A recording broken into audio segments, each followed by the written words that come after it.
Hello, traders. It's Sunday afternoon, January 10th, about 3 hours from even knowing what the overnight futures might be doing, but my suspicion is they'll probably be higher Monday morning.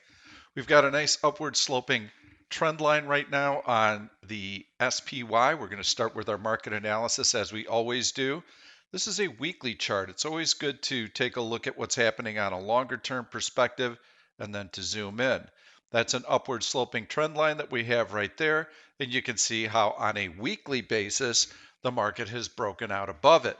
It may have another 1 or 2 bars higher, but usually when you get these breakouts above an upward sloping resistance line, you get a pullback, and it doesn't take very long for that to materialize. So we'll see. We've got to be very careful with our longs here. That's why I think that on a swing basis, you want to be relatively passive because much of the move is already done. Let's go to a daily chart because that's one that everybody's more familiar with. This is a daily chart of the SPY. We can draw an upward sloping channel starting with this high here. Drop it across those points, 1, 2, 3, almost 4. So every point that passes through legitimizes that upward sloping trend line. So we want to draw them so that as many points as possible go right through them. And there's our upward sloping channel. You can see it's been very gradual, and there we have a breakout to the upside. So as tempting as it is to just dive into the market, and that's what a lot of bullish speculators are going to be doing right now, bullish sentiment is off the charts. You're going to see people plowing into the market, and for the next 2 or 3 days, you're probably going to think, I am such a schmo for not joining this rally. I should be in there aggressively. Well, typically, the last leg of this buying climax plays out very, very quickly, and the backside is nasty because all those bullish speculators who are in here buying right now, they are weak hands that easily get flushed out. We know that margin borrowing on a dollar basis right now is at historic highs. VIX is extremely low. We have the market riding the upper end of the Bollinger Band. Valuations are stretched at a PE of 40. Yada, yada, yada. We've got a new coronavirus variant. Nobody seems to be too worried about that. We know the vaccines are taking longer than expected to get out to people. Most of the analysts agree that the vaccinations won't really have a material impact on the coronavirus cases until perhaps May. Right now, the market is pricing in perfection. I think it's pricing in a very quick recovery in Q1, and for sure by Q2, we should be clipping along. I don't know that that's going to happen, so surprise does favor the downside, and we are going to see profit taking when the market gets overextended. Super, super critical to start with market analysis. Some of you that might be watching the video right now might be thinking, get over the blather, let's get to the trades. You have to set your trades up within the context of what the overall market is doing. 75% of all stocks follow the market. If you get the market wrong, there is a 75% chance that you are going to lose money. That's why we start with the market. That's why I put so much emphasis on it. So right now, I believe that the market is going to continue to move higher, perhaps in a very accelerated fashion this week as we start getting into earnings season, and we have to be careful of the backside. I'm going to find stocks that are in pre-announcement right now. If you watched my video that I posted yesterday, Saturday, we were able to use a search within Option Stalker. I've databased all the stocks, and over the course of the last 3 years, these stocks, once they get inside that 2 week window from earnings announcement, they have a tendency to rally 75% of the time. That's a big statistical edge. 75% of the time over the course of the last 3 years, these stocks have had a tendency to rally into their earnings announcements. So now all we have to do is we've got to find stocks that are about to announce earnings, and we should start to see some positive upward price movement. That will attract buyers so that even if the market does get into trouble, those stocks should have relative strength. And that's really what we're looking to do is trade stocks with relative strength. That is our edge. And if you think that, no, this is different, this market rally is going to just continue higher, no problem. Here's another upward sloping channel right here that we had earlier in the year. Now, granted, this one had a greater slope to it. So there is a chance for a bigger blow off and a chance for a bigger retracement. But it shows you that once that bullish climax hits, the selling comes very, very quickly. And this was back in September. Look at that first bar right there. It's huge. And that's because all the bullish speculators in here buy, buy, buy, buy, buy, buy, buy, buy, buy. Everything's going to the moon. I can't wait for the next open because my calls are going to be screaming higher. Ah! You get one of these huge breakdowns like this, and everybody panics because the S&P futures are down 50, then they're down 70, then they're down 100. Well, look what happened over the course of the next few days. So this is a flush out. All those weak hands that are in there get flushed out. This is the kind of opportunity that we're going to be waiting for to resell some out of the money bullish put spread. So stock selection right now in this market environment comes at a premium. You must pick your stocks extremely well. So you can see on the left margin here, we've got a search that's canned. It's called buy into earnings. This is one of the canned option stalker searches that looks for pre-earnings plays. All of these stocks are going to be announcing within the next 2 weeks, and they all have liquid options. But I'm not going to be looking at this list because I want to go just a little bit further out than 2 weeks so that I can sell a bullish put spread that expires in 2 weeks. Then I can distance myself a little bit from the action. I don't want to find stocks that are announcing in the end of February, or I lose some of that statistical edge that I've just been mentioning. So I want them just outside that to maybe they announce within 3 weeks or so. So what I did was I created a custom search, and the custom search uses pre-bull, pre-earnings bull. So we know that all the stocks that would come up in this search have a tendency to rally into their earnings announcements. I'm going to go with January 25th because that gives me a couple of expiration cycles. So the earliest that the company would be announcing earnings is on January 25th. So I have 2 weekly options that expire before January 5th.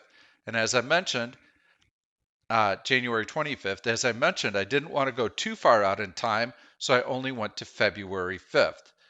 And I also wanted to see a stock. Actually, I didn't have 20-day high marked initially, so I'll unmark that. But I wanted to see a stock that had heavy volume last Friday. And here is the list of companies. Pretty long list. I felt that if they had heavy volume on Friday and they had any kind of upward momentum, that the stock is probably starting to rally pre-earnings. So I looked at the list and I thought, there's some really good picks in here, but I want to narrow that down a little bit more. I want to see a stock that made a 20-day high. And that's where I came up with this list. So we can take a look at some of the stocks in this list. I'll save you the legwork. I want to keep this fairly short. I think everybody wants to watch some playoff football today. So CI had a had a recent breakout. Didn't care for that one too much. It bounced way off the 100-day, 200-day moving average down here, and now it's challenging resistance. It's moved too far. That pre-earnings rally could already be taking place. So I don't want anything that's gone super, super far. And I'm looking for the right type of setup. That's another one I would avoid. Great look, though. Good stock. There's another one going a little parabolic. Got new on. This one I liked. I love this compression here, and I love this little breakout right above the $45 level. Unfortunately, they only have monthly options, and they expire on January 15th, and there was no premium in that 45 strike price. But as far as the type of stock that I'm looking for right now, perfect. Love that setup. So I took a look at SPOT, and I do like SPOT. You can see here that we've got a nice rally. Then we have a pullback that sets up a bullish flag formation. So if we visually draw a downward sloping line here, you can see that this downward sloping trend line has been broken to the upside on Thursday. Awesome. And the stock closing on its high. Friday, it gaps higher and it closes above the all-time high. So this looks good.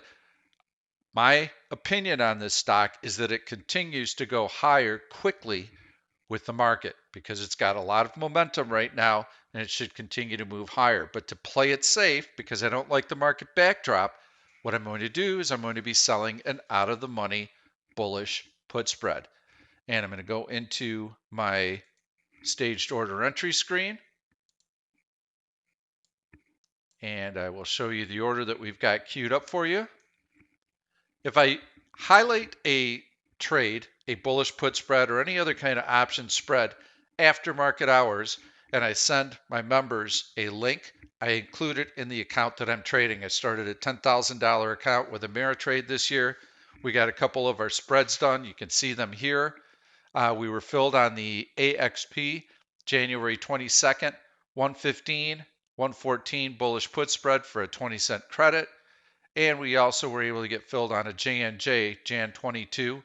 That was the 155 put that we sold, bought the 152.50, did that for a 50-cent credit.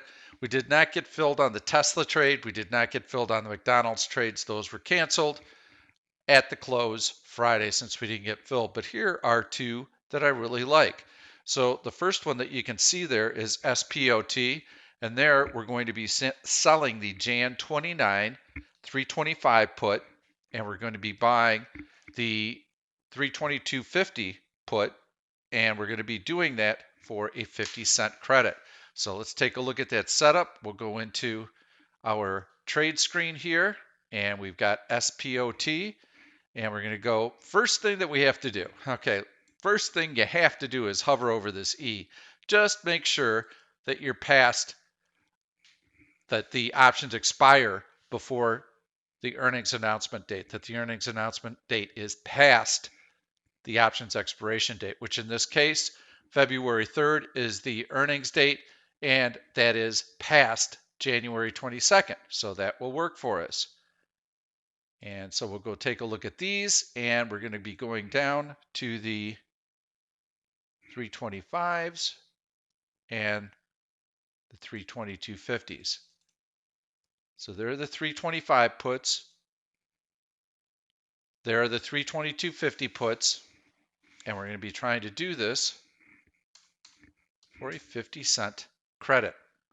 I've had quite a few questions this week about the margin requirements and how many contracts should you be doing with a $10,000 account? How do you calculate that? Well, the way that it works is I'm going to be allocating $1,000 per trade.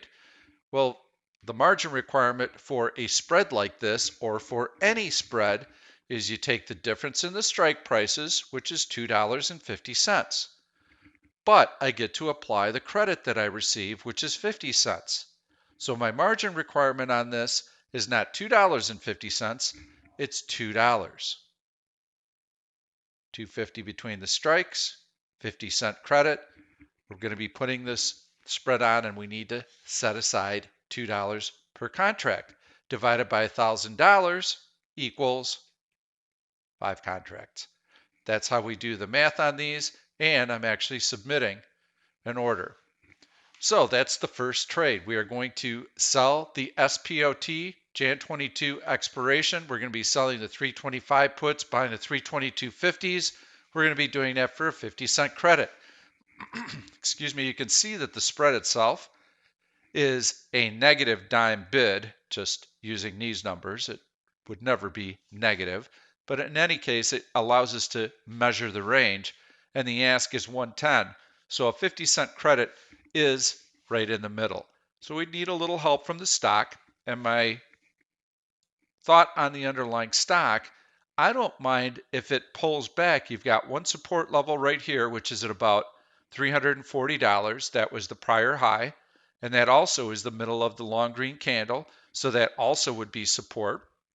So you've really got two support levels there. You've got the gap higher open. You have a support level right at the open here. You've got the downward sloping trend line that should also lend some support. And the halfway point on this long green candle is not too far from that 225 level as well. I view that as multiple levels of support. We've got a 2 standard deviation move that would be required. And you see that by the blue dotted line. Red dotted line is 1 standard deviation. So we've got statistics working in our favor as well with 2 standard deviations. We're not going to get filled on this if the stock opens where it closed on Friday. We need to have it pull back to the middle of this long green candle which would be that breakout level. I think that's very possible. This is a fairly volatile stock. If that happens, we should be able to get filled on this. Ultimately, after it checks the bid here and checks the breakout, I think it continues to go higher because that was nice volume on Friday. So SPOT is our first trade. Let's go into the staged order entry screen and I will show you the second trade. Here we're going to be looking at Texas Instruments and we're going to be selling the Jan 22 165 put and we're going to be buying the 162.50 put and we're doing that for a 50-cent credit as well. So you can see that trade right here. Jan 165, Jan 22nd, 165 puts, and buying the 162.50 puts for a 50-cent credit.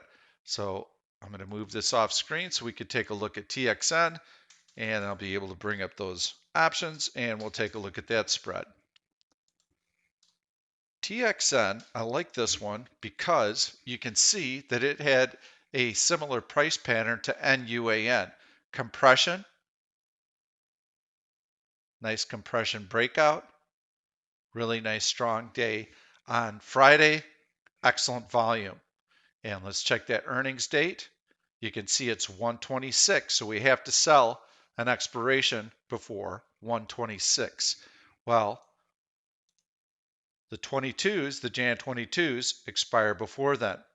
And in this case, all we're looking for is that breakout to be preserved at 167.50 on Texas Instruments. This stock looks like it wants to go higher. So that's my underlying assumption is this is a way to play the upside on this stock, but to do it in a high probability fashion.